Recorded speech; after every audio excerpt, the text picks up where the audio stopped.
নমস্কার বন্ধুরা, আমার চ্যানেলের পক্ষ থেকে আমি সঞ্জিত আর আমার সঙ্গে সৌভিক। আজকে চলে যাচ্ছি সাতভাই কালীতলা। দেখতে পাচ্ছেন রাস্তায় কত ভিড়। এই যে পিছনে এই সাতভাই কালীতলা খুব জাগ্রত স্থান। এটা মায়ের কাছে আসলে পরে কেউ খালি হাতে কোনোদিনও ফেরত যায় না। বহু দূর দূরান্ত থেকে এই সমস্ত দর্শকরা চলে আসে মায়ের কাছে। কত করে? 100 আছে, 51 আছে, 151 আছে, 50 শুভ সকাল বন্ধুরা, আমরা বনগাঁ সাতভাই কালীতলা পুজো দিতে এসেছি। এখানে ভিড় হয় শুনেছি, কিন্তু এতটা পরিমাণ ভিড় হয় আমরা বুঝতে পারিনি। আমরা ভোর 5টার সময় লাইনে দাঁড়িয়ে 3 ঘন্টা যাবত লাইনে থেকে আমরা অবশেষে মন্দিরের সামনে আসতে সক্ষম হয়েছি। বনগাঁ সাতভাই কালীতলা এটি পশ্চিমবঙ্গের উত্তর 24 পরগনা জেলার বনগাঁ ইছামতি নদীর তীরে অবস্থিত একটি পুরাতন ও জনপ্রিয় কালী মন্দির। কথিত আছে প্রায় 400 বছর পূর্বে অবিভক্ত বাংলার যশোর অঞ্চলের এক জমিদার বাড়িতে ডাকাতি করতে গিয়ে 7 জন ভাইয়ের দল কালী মূর্তিটি সহ চলে আসেন। ফেরার পথে তারা কালী মূর্তিটিকে কোথায় স্থাপন করবেন তা ঠিক করতে না পেরে অবশেষে ইছামতি নদীর তীরে জঙ্গলের বটগাছের তলায় মূর্তিটি স্থাপন করেন। বিশ্বাস আছে সেই রাতেই দেবী তাদের স্বপ্নে নির্দেশ দেয় সেখানেই মূর্তি স্থাপনের জন্য। এরপর মূর্তিটি জাগ্রত দেবী হিসাবে পূজিত হতে থাকে। মন্দিরটি তাই সাতভাই কালীতলা মন্দির নামে পরিচিত হয়ে ওঠে এই 7 ভাইয়ের স্মৃতিতে। মন্দিরটি সাধারণ দিনের পাশাপাশি বিশেষ করে পৌষ মাসের শনি মঙ্গলবারে প্রচুর ভক্ত এই মন্দিরে আসেন এবং মেলার আয়োজনও হয়।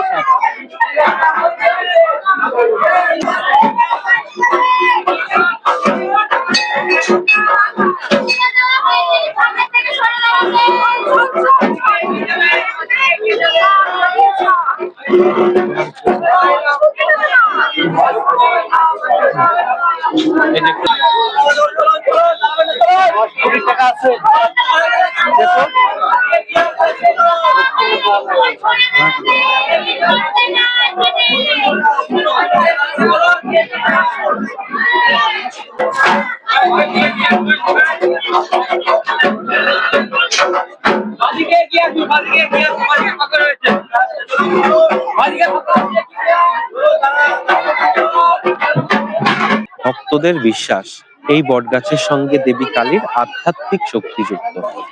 বহু মানুষ মানত করে এখানে এসে বটগাছ প্রদক্ষিণ করেন, সুতো বাঁধেন বা মাথা ছুঁয়ে প্রণাম করেন।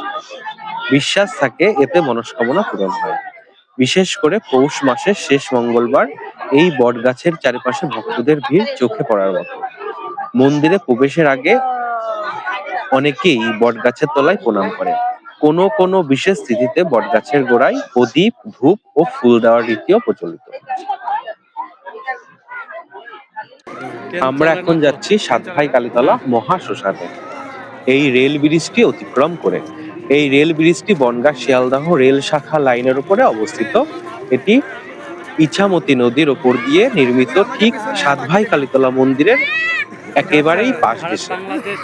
ব্রিটিশ আমলে বনগাঁ রেলপথ তৈরির সময় এই ব্রিজ নির্মিত হয় বলে স্থানীয়ভাবে বিশ্বাস করা হয়। বহু বছর ধরে এটি উত্তর 24 পরগনার রেল যোগাযোগের গুরুত্বপূর্ণ অংশ হিসাবে কাজ করে আসছে। মন্দির প্রতিষ্ঠার বহু বছর পরে ব্রিজটি তৈরি হলেও আজ দুটো একে অপরের সঙ্গে অঙ্গাঙ্গিকভাবে জড়িয়ে গেছে। সাতভাই কালীতলা মহা শ্মশান এটি সাতভাই কালীতলা মন্দিরের একেবারে সন্নিকটে ইছামতি নদীর ধারেই অবস্থিত। হিন্দু শাস্ত্র মতে দেবী কালী শ্মশান বাসিনী, তাই কালী মন্দিরের পাশে শ্মশানের অবস্থানকে অত্যন্ত তাৎপর্যপূর্ণ বলে মনে করা হয়। মন্দির, বটগাছ, রেল ব্রিজ ও শ্মশান এই 4টি মিলেই এলাকাটিকে একটি বিশেষ শক্তিক্ষেত্র হিসাবে ধরা হয়। সাতভাই কালীতলা নৌকা বিহার ইছামতি নদীকে ঘিরে গড়ে ওঠা এক শান্ত ও আকর্ষণীয় অভিজ্ঞতা, যেখানে ভক্তি, প্রকৃতি আর বাংলার সরল সৌন্দর্য একসঙ্গে ধরা হয়। সাতভাই কালীতলা মন্দিরের পাশ দিয়েই বয়ে যাওয়া ইছামতি নদীতে এই নৌকা বিহার হয়। মন্দির, বটগাছ ও রেল ব্রিজের কাছাকাছি হয় জায়গাটি সহজেই চেনা যায়। নৌকায় বসে ধীরে ধীরে নদী পথে চলতে চলতে দেখা যায় মন্দির চত্বর, বটগাছের ছায়া, রেল ব্রিজের নিচ দিয়ে ট্রেন যাত্রার দৃশ্য, নদীর দুপাশের সবুজ গ্রাম বাংলা। বিশেষ করে ভোর ও বিকেলের সময় নৌকা বিহার অত্যন্ত মনোরম। অনেক ভক্ত মন্দিরে পুজো দেওয়ার পর দেবীর আশীর্বাদ নিয়ে নৌকা বিহার করেন। এটাকে মানসিক শান্তির অংশ বলে মনে করা হয়।